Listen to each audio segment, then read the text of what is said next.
혹시 롤 모델이 다 있으실 겁니다.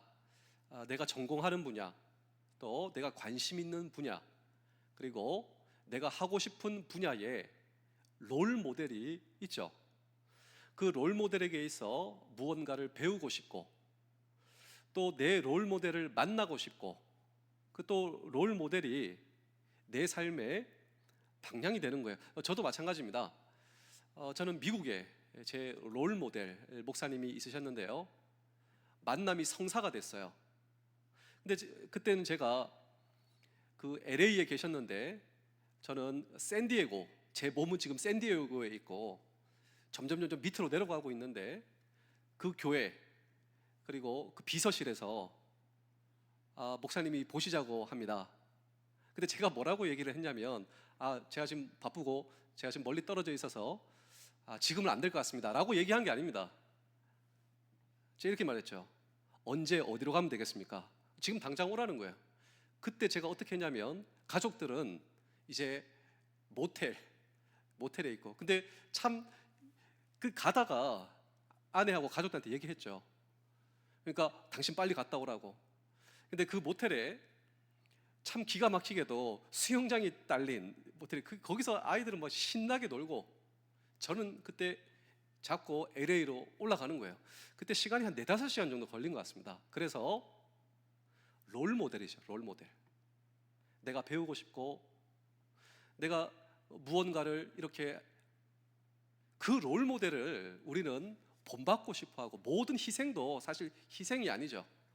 모든 것도 그냥 저뿐만이겠습니까? 우리 모두가 마찬가지인데, 근데 놀라운 사실이 있습니다. 무슨 놀라운 사실이냐면, 오늘 저와 여러분들이 예수 그리스도를 믿고 하나님의 자녀가 되었으면 우리에게 롤 모델이 있다. 내가 그리스도인이고 예수님을 통하여 하나님의 자녀가 되었다면 오늘 저와 여러분들의 롤 모델은 이분이다. 그런 의미로 에베소서 5장 1절의 말씀을 다 같이 읽도록 하겠습니다. 시작. 그러므로 사랑을 받는 자녀같이 너희는 하나님을 본받는 자녀가 되고. 자, 오늘 저와 여러분들이 예수 그리스도를 통하여 하나님의 자녀가 되었다면 우리의 롤 모델은 누구라고요? 하나님이십니다. 저와 여러분들은 하나님의 자녀로서 하나님을 본받는 자. 세상 사람들은 하나님을 본받을 수가 없어요. 그런데 우리에게는 롤 모델이 있단 말입니다. 우리는 하나님을 본받아야 된다고. 근데 여기에 문제가 있다라고 하는 것이죠. 무슨 문제가 있냐면, 우리는 하나님을 본받아야 할 터인데 하나님은 보이지 않는다라고 하는 것입니다. 보이지 않는 하나님을 내가 어떻게 본받을 수가 있는가? 그래서 성경은 보이지 않는 하나님께서 자신을 보여주시기 위해서 우리와 똑같은 육신을 입고 이 땅에 오신 분이 있는데, 그분이 누구라고요? 예수 그리스도. 오늘 저와 여러분들은 예수 그리스도를 본받아야 한다. 그분은 하나님을 보여주신 분이에요. 예수님은 누구신가? 예수님은 하나님 같으신 분. 우리가 누구를 본받아야 되는가? 그분의 성품, 그분의 삶의 가치, 그리고 오늘 성경 본문에 나오는데 그분의 언어를 배워야 된다. 여러분, 삶이 언어를 만드는 것이 아니라 우리의 언어가 우리의 삶을 만든다는 거예요. 우리가 좀 이따 볼 테지만, 그럼 예수님께서 이 땅에서 어떤 언어 생활을 하셨는가 알고 계십니까? 그분의 언어 생활, 그분의 삶. 그렇다면 우리가 그분을 본받기 원하시는 하나님, 우리가 그분을 본받으며 살아갈 때 우리의 인생 속에 경험되는 놀라운 축복의 본질은 무엇인가라고 하는 질문을 오늘도 우리는 이 성경 본문 속에 던지고, 우리가 그분을 본받아 갈 때 세상이 줄 수 없는 놀라운 하나님의 축복이 우리의 삶의 보장이 됩니다. 그 축복의 본질은 무엇인가? 그리고 하나님을 본받게 하시기 위해서, 하나님의 자녀라면 하나님을 본받아야 되는데, 그 하나님을 본받기 위해서 이 땅에 보내주신 예수 그리스도, 그분은 이 땅에서 어떤 삶을 살아가시며 우리에게 본이 되셨는가라고 하는 질문을 오늘도 우리는 이 성경 본문 속에 던지고 한번 생각해 보실까요? 그분이 나를 본받아야 한다고, 그분의 말씀입니다. 그래서 우리는 그분을 닮아가는 것입니다. 롤 모델. 그렇다면 우리가 본받아야 할 예수 그리스도의 삶의 그 본질은 무엇일까? 한번 생각해 보십시오. 첫 번째로, 사랑으로 자신을 희생하신 삶. 따라서 저와 여러분도 그 사랑을 힘입어 내 삶의 현장에 사랑으로 자신을 희생하는 삶을 살아야 한다라고 하는 것입니다. 한마디로 예수님은 어떤 삶을 사셨는가? 우리를 사랑하기 위해서 자신의 모든 것을 희생하신 삶, 이것이 바로 예수 그리스도의 삶이자 우리 하나님의 삶, 그 삶이 이것이었다. 우리 에베소서 5장 2절의 말씀을 읽겠습니다. 시작. 그리스도께서 너희를 사랑하신 것 같이 너희도 사랑 가운데서 행하라. 그는 우리를 위하여 자신을 버리사 향기로운 제물과 희생 제물로 하나님께 드리셨느니라. 자, 예수님은 우리를 사랑하셨어요. 그리고 사랑하시기 때문에 희생하셨습니다. 우리 사랑하는 성도 여러분, 진실로 주님이 저와 여러분들을 사랑하시고 우리를 구원하시기 위해서 자신을 희생하신 그 삶을 살았다면 우리도 이런 삶을 모방해야 한다. 이런 삶이 우리의 삶의 롤 모델. 그런데 이 예수 그리스도의 삶의 모델은 세상이 결코 우리에게 얘기하지 않습니다. 세상의 삶의 방식은요, give and take, 아니 그냥 얻고 hit and run, 그냥 치고 빠지고 얻고 쓰고 버리고. 누가 이 세상에서 희생하라? 그런데 예수 그리스도 하나님, 그분은 우리를 사랑하시기 위해서 자기를 희생하셨습니다. 그리고 이 사랑에 힘입어 다시 산 저와 여러분들에게 그분은 다시 명령하십니다. 네, 하나님의 사랑을 받았다면 동일한 사랑으로 자기 자신을 희생하는 삶을 살 수 있어야 한다고. 그리고 우리는 우리의 이웃들을 구원하기 위하여 우리 자신을 희생하는 모습이 내 삶 속에 과연 있는가라고 하는 질문이죠. 요즘 전도가 어렵다 하는데 어느 정도인지 아십니까? 제가 미국에서 공부한 이 사우스 웨스턴 신학교는 미국 남침내 교단으로서 복음적 교단입니다. 그리고 미국에서 가장 큰 이 신학교, 또 선교사를 가장 많이 파송하는 신학교입니다. 지금도 전 세계에 가장 많은 선교사를 이게 파송하고 있는데, 그 신학교에서 무려 한 7, 8년 전에 결정을 했는데 대한민국으로 선교사를 보내야 된다. 충격적이지 않습니까?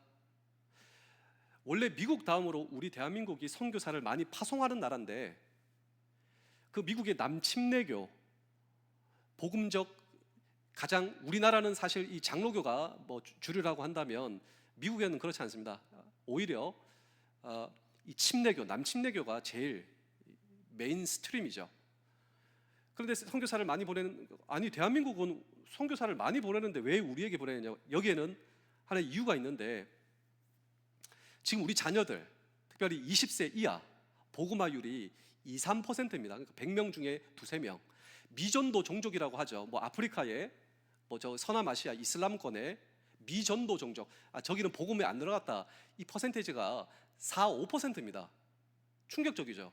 거기보다도 우리 자녀들, 지금 우리 장병들 세대, 지금 고등학교, 대학교, 고등학교, 고등학교, 초등학교, 우리는 보통 믿는 사람들과 관계를 가지니 잘 못 느끼는데 지금 이 대한민국이 그렇게 된 지 벌써 몇 년이 흘렀다라고 하는 것입니다. 다시 말하면 100명 중에 한두 명, 그러니까 뭐 중대에 가도 믿는 사람들이 한두 명인데 이게 잘못된 게 아니라고 하는 거예요.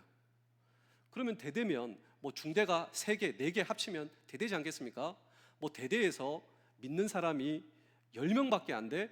10명이 많은 겁니다. 그런 프로테이지로 보자면. 그래서 한 학교, 지금 초등학교 반에 가보면요, 이 반에 믿는 사람이 1명, 2명 안 될 때도 있습니다.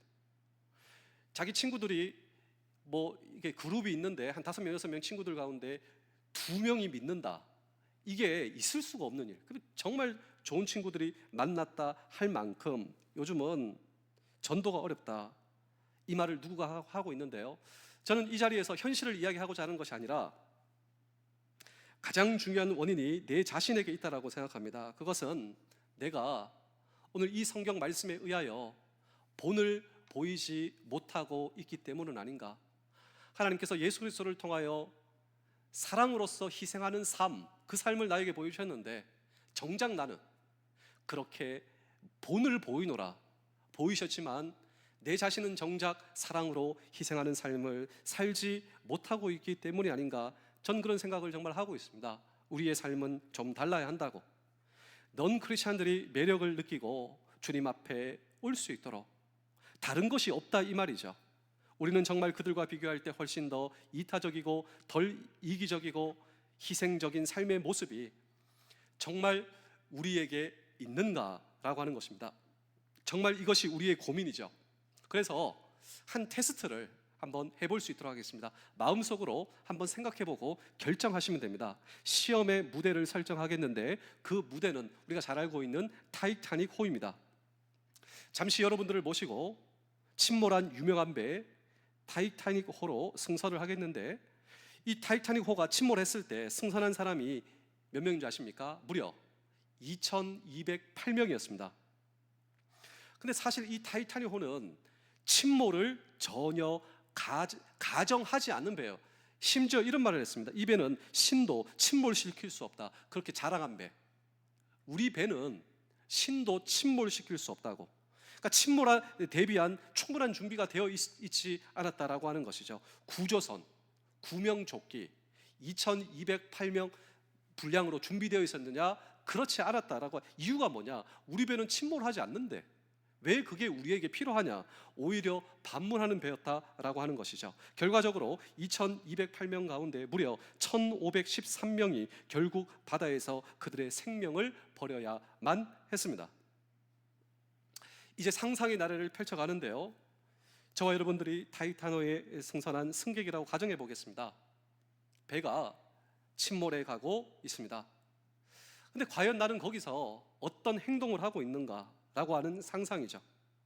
이 배에 탄 사람 중에 당시 선박회사 사장인 브루스 이스메이라고 하는 사람이 타고 있었습니다. 그는 여러 명의 비서를 거느리고 있었고, 특별히 자신이 초대한 VIP들도 그는 직접 모시고 있었습니다. 근데 배가 침몰하자마자 그는 재빨리 비서와 VIP를 버리고 혼자 구명보트에 올라 살았습니다. 그 결과가 어떠했는가? 이 사람은 평생 비판을 받으면서도, 평생 사람들의 눈을 피해가면서도 처절하게 부끄러운 삶을 연명해야만 했다라고 하는 것입니다. 그런데 이 침몰의 순간 이 배에는 위대한 영웅을 낳기로 했는데, 이 영웅의 이름은 우리가 잘 알고 있는 연주단 8명, 그 중에 리더가 윌리스 하틀리라고 하는 사람이었습니다. 팀들을 독려하며 끝까지 자리를 지키게 되었는데, 침몰 10분 전까지 연주하며, 그 연주곡은 오늘 오후 예배를 시작하며 우리가 불렀던 찬송가 338장입니다. 찬송가 338장을 다시 한번 더 보실까요? 찬송가 338장이 이 아비규환과 같은 타이타니오가 깔아앉는 그 순간에 그 8명이 팀이 돼가지고 그 바이올린을 하면서 사람들에게 마지막 이 천국 소망, 복음의 소망, 이 가운데서도 하나님이 우리와 함께 있다고 모든 사람들은 이 찬양을 알고 있었어요. 가사를 한번 보실까요? 내 주를 가까이 하게 하면, 이 현장 가운데서도 우리와 함께 하신 하나님이죠. 십자가 짐 같은 고생이나 내 일생 소원은 늘 찬송하며 주께 더 나아가기 원합니다. 내 고생하는 것 옛 야곱이 돌베개 베고 잠 같습니다. 꿈에도 소원이 늘 찬송하면서 주께 더 나아가기 원합니다. 내 주를 가까이 하게 하면, 이 찬양을 하며 그들의 소망을 하늘에 둘 수 있도록 격려하게 되었다라고 하는 것이죠. 그런데 오늘 저와 여러분들은 어떠십니까? 나는 그 상황에서 나는 어떻게 행동하고 있는가? 나는 정말 나의 죽음에도 불구하고 내 이웃을 배려할 수 있는 마음을 가진 그리스도인이다라고 할 수가 있을까요? 아니, 타이타닉 호와 같은 극적인 상황은 아니다 할지라도 나는 평소에 이웃을 배려하고 있는가? 나는 평소에 이웃을 양보하는, 이웃에게 나는 오히려 내가 희생하는, 양보하는 그 삶을 살고 있는가? 십자가에 매달린 예수님을 한번 생각해 보실까요? 마지막 순간까지 그 곁에 있는 사람을 배려하며 그에게 낙원을 약속하시며 네가 오늘 나와 낙원에 함께 있으리라, 낙원을 약속하시고 그를 위로하셨던 그 주님의 제자라면 우리의 일상생활은 어떻게 달라져야만 할까라고 하는 것입니다. 나를 정말 구원하시고 사랑하시기 위해서 목숨까지 버려주신 예수 그리스도의 제자, 그 제자는 나라고 하는 존재 정말 맞는가? 우리가 그리스도에게서 모델링해야 할 삶, 우리를 사랑하사 자신을 희생하신 그분의 삶의 모습이다라고 하는 사실을 잊지 않는 우리 모두 되실 수 있기를 주의 이름으로 축복합니다. 두 번째로, 시험을 극복하는 삶. 우리가 모델링해야 할 하나님의 삶, 예수 그리스도의 삶은 시험을 극복하는 삶이셨다라고 하는 것입니다. 우리가 예수님에게서 배워야 할 그 삶은 시험을 극복하는 삶이다라고 하는 것이죠. 어떤 사람은 묻습니다. 예수님도 시험을 받으셨습니까? 예. 사실 우리가 경험하는 시험의 종류가 다양하지만 그 다양한 시험을 예수님께서도 경험하셨다. 우리 히브리서 4장 15절의 말씀을 함께 읽겠습니다. 시작. 우리에게 있는 대제사장은 우리의 연약함을 동정하지 못하실 이가 아니요 모든 일에 우리와 똑같이 시험을 받으신 이로되 죄는 없으시니라. 이분이 바로 예수 그리스도시다.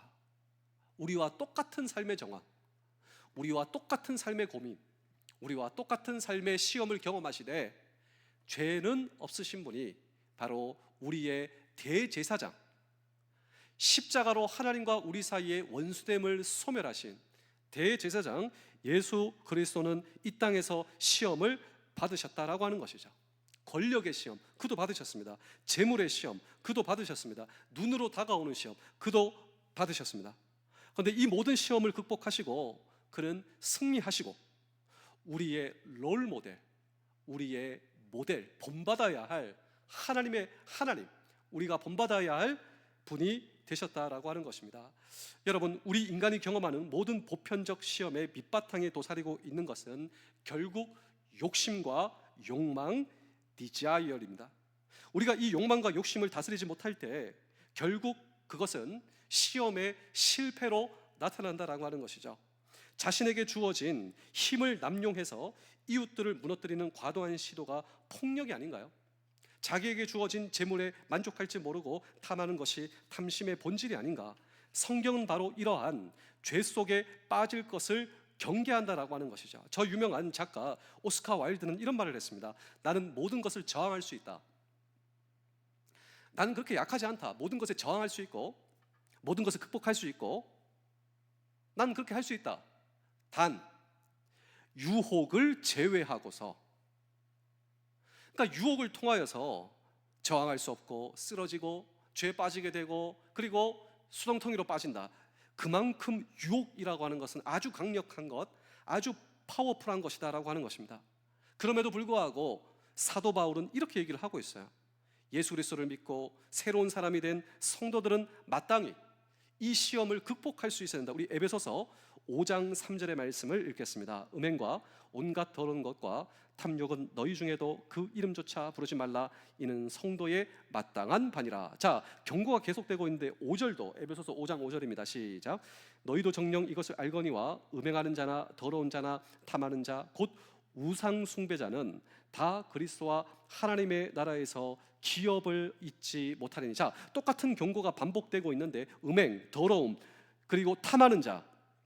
근데 이들은 곧 우상 숭배 다 이야기를 하고 있어요. 우상 숭배.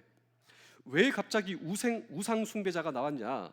우상의 본질이 무엇인지 아십니까? 한마디로 정의하자면 우상은 하나님과 나 사이에 끼어드는 모든 것입니다. 우상은 하나님과 나 사이에 끼어드는 모든 것 때문에 하나님이 보이지 않아요. 그러니까 하나님과 나 사이에 무엇이 끼어드는가? 그 어떤 것도 끼어들 수 있다. 그리고 이것 때문에 하나님이 보이지 않고 하나님 앞에 나오는 것에 방해가 된다라고 하는 것입니다. 여러분, 우리가 하나님보다 더 사랑하는 것이 생기면 그것이 바로 우상이다라고 하는 것이죠. 내가 그것에 집중하게 되고 그래서 내가 그것이 나를 지배하기 시작하는 것. 그런데 예수님도 그런 시험을 받으셨다라고 하는 것입니다. 광야에서 금식하고 계셨을 때 예수님의 찾아왔던 세이튼, 이 세이튼이 마귀, 사탄이죠. 이 사탄은 예수님에게 천하 만국의 모든 영광을 보여준다. 눈을 통해서. 시험은 눈을 통해서 유혹이 다가오는 거예요. 갑자기. 이 다윗이 그럴 계획, 생각 전혀 없었어요. 눈을 통하여 강력한 유혹이 찾아오는 것입니다. 또 재물, 먹는 것을 통하여 시험이 다가오고, 그리고 세상 영광을 통하여서 나에게 예배하라고, 절하라고, 모든 거 다 주겠다고. 이 모든 것을 통하여서 다가오는 시험 예수님께서 경험하셨다.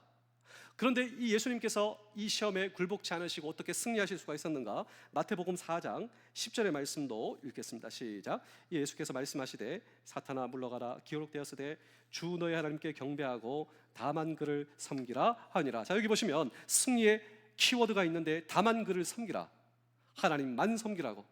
하나님에게서 최고의 만족을 느낄 수 있다면 다른 데 시선을 둘 필요가 없다라고 하는 것이죠. 우리의 모든 유혹의 극복은 하나님보다 내가 더 좋아하는 무엇이 생길 때 그렇다라고 하는 것입니다. 물질 숭배. 여러분, 사실 이 물질, 근데 이 물질은 만몬으로 표현되어 있는데, 이 만몬은 물질의 우상이다라고 하는 것이죠. 그런데 이 물질의 우상이 왜 생기는가? 물질이 하나님보다 더 중요하다 생각되는 그 순간 물질을 대표하는 것이 바로 황금인데, 이 황금을 영어로 골드라고 하죠. 골드. 근데 이 골드를 계속 유심히 보시면 스펠링 L이 빠져버리면 God, 이 GOD가 무엇입니까? 그것이 바로 신이 된다. 돈이 만몬과 신이 될 수 있다. 하나님과 나 사이에 끼어들 수 있다. 황금을 신으로 착각하고 만몬으로 섬기기 시작할 수 있다라고 하는 것입니다. 그때부터 하나님은 사라져 보이지 않는다라고 하는 것이죠. 제가 최근에 사실 우리 아이들 학교에서 굉장히 이 도박 중독에 빠져 있다라고 하는 사실을 여러분 알고 계십니까? 그러니까 도박은 어디서 하느냐? 우리나라는 강원랜드 아니에요. 거기서 똑같이 경험하는 것들을 우리 자녀들이 핸드폰에서 똑같이 할 수 있다. 그래서 이 비율이 우리가 생각하는 것보다 훨씬 높다라고 하는 것이죠. 그래서 저도 자녀들에게 혹시 핸드폰 온라인 도박을 친구들이 하냐고, 한다고, 어느 정도 하냐고, 제가 깜짝 놀라게 됐죠. 굉장히 많은 부분. 그러니까 보여지는 부분이 그 정도라면 보이지 않는 부분에, 그리고 쉽게 이렇게 단정 지을 수는 없고, 또 말씀드린 것도 굉장히 조심스럽지만 지금 우리 군복무를 하고 있는 장병들도 몰라요. 자기가 핸드폰에 접근성이 너무너무 좋은 거예요. 그래서 한 사람은 뭐라고 얘기하냐면 강원랜드에서 경험하는 거 똑같이 경험할 수 있다고. 어디서요? 핸드폰에서. 근데 거기서는 뭐 가야 되고 뭔가 뭐 절차가 있다면 여기는 절차가 없다라고 하는 것이죠. 저도 라스베가스 여행을 해본 적이 있습니다. 아니, 내가 카지노에 들어왔다 생각할 수 없는데 제가 카지노에 있더라고요. 왜냐하면 거기 뭐 호텔에 들어가고 뭐 체크인하고, 근데 거기가 카지노라는 거예요. 저는 정말 궁금했죠. 내가 옛날에 듣기로는 미국 카지노에는 시계가 없다고. 왜냐하면 사람들이 시계를 보면 내가 여기 이만큼 있었다고, 그러니까 시계를 없애버린 거예요. 창문도 없어요. 도박하다가 여기 있다가 아니 벌써 낮이야 이런 생각, 그냥 거기서 진짜 시계가 없어요. 창문도 없어요. 지나다니는 이 웨이트리스가 음료를 다 공짜로 줍니다. 아니 이거 다 공짜로 준다고요? 네.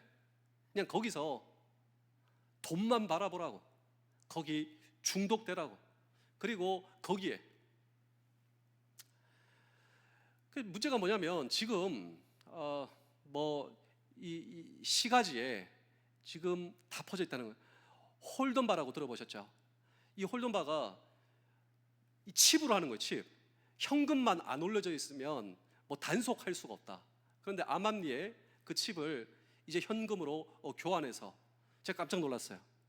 그런 줄 몰랐거든요.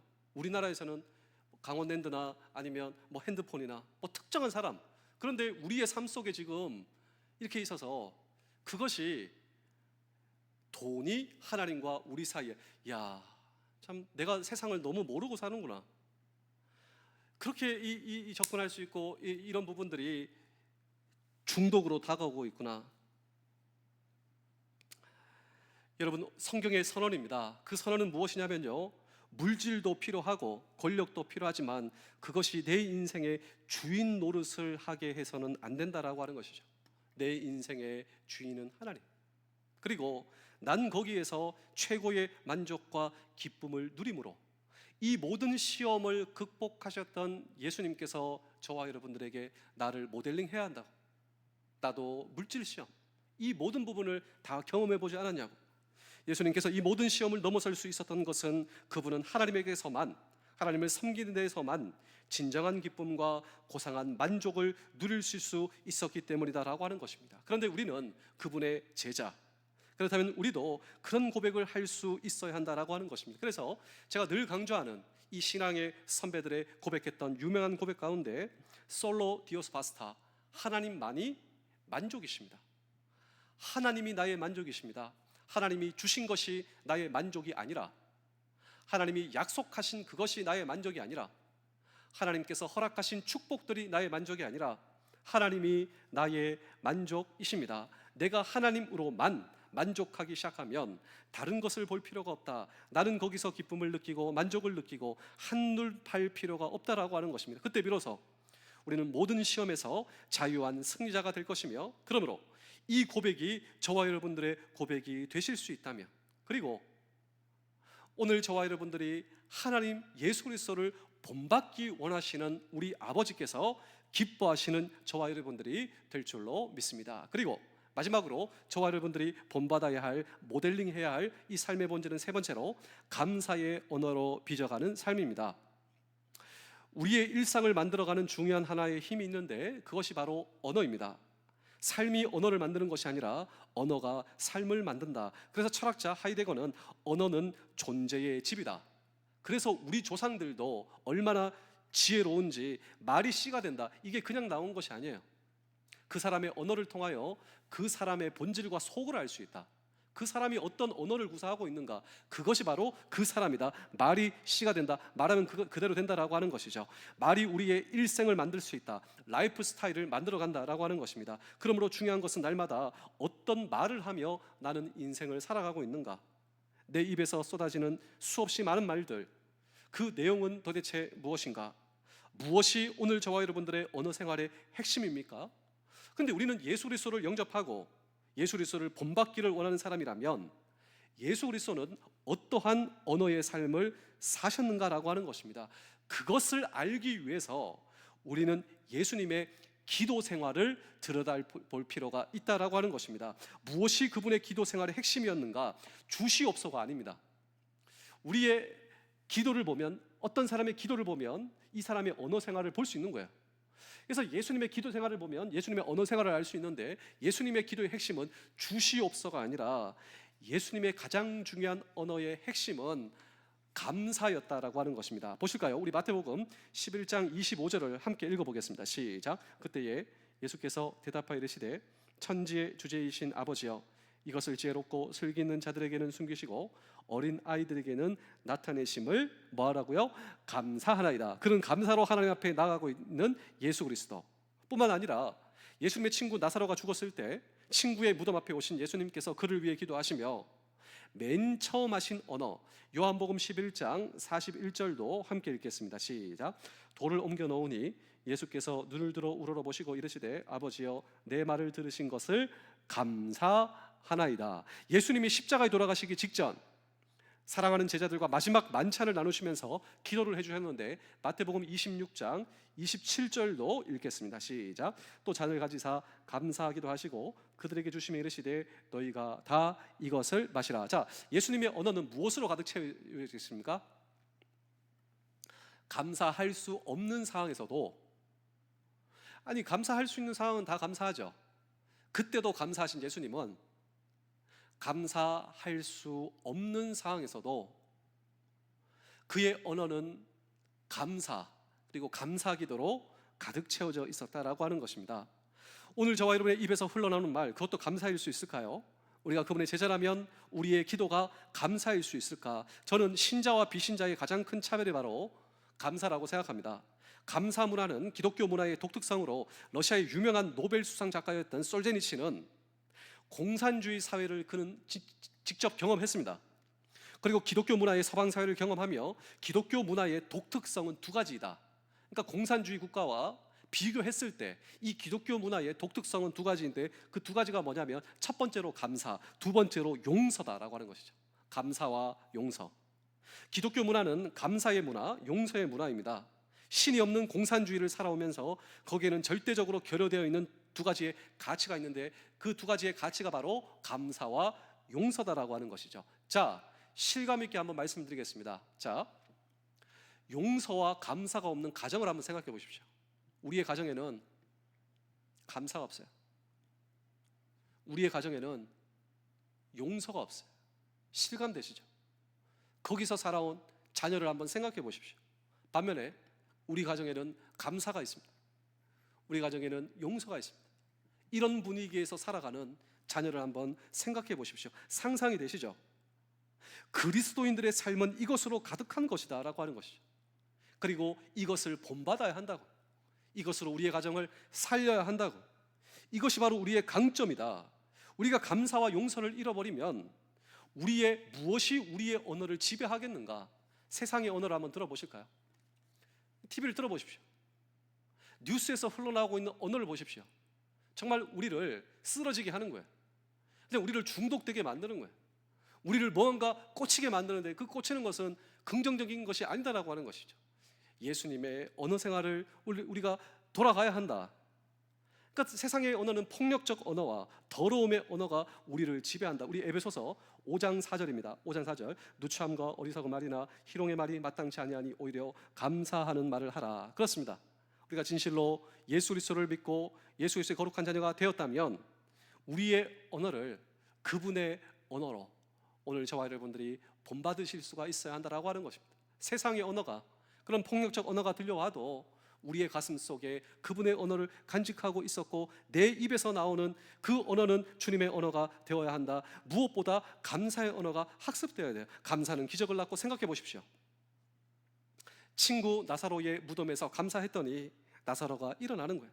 저는 이것이 감사의 기적이라고 생각합니다. 십자가를 앞두고 우리 주님 감사하셨다니 치욕의 십자가가 영광과 자랑의 십자가.